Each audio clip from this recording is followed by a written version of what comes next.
Melalui kanal YouTube BW milik presenter Boy William, Lucinta lantas membeberkan ceritanya atas pilihan merubah kepala hingga wajah itu. Diketahui, Lucinta Luna menjalani operasi headcheng itu di Korea Selatan. Dengan penuh percaya diri Lucinta Luna memperlihatkan wajah barunya.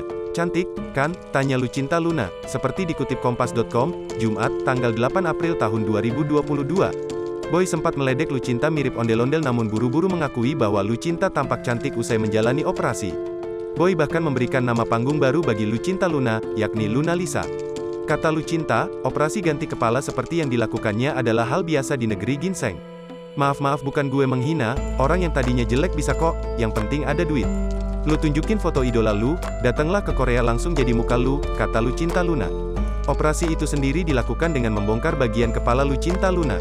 "Kepala gue dibelek, dibuka topeng muka gue, semua dipotong-potong, tengkorak-tengkorak gue, dimasukin benda-benda apalah, pokoknya intinya kepala gue kepala baru," tutur Lucinta di YouTube Boy William. Lucinta sendiri meminta wajahnya agar dibuat mirip seperti Lisa Blackpink.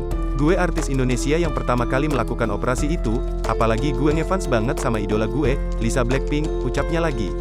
Secara terang-terangan, Lucinta Luna mengungkap biaya operasi ganti kepala di YouTube Farida Nurhan. Katanya habis 1 miliar rupiah, miliar operasinya, bener? Tanya Farida langsung. "Lebih, 1 miliar rupiah lebih," jawab Lucinta Luna.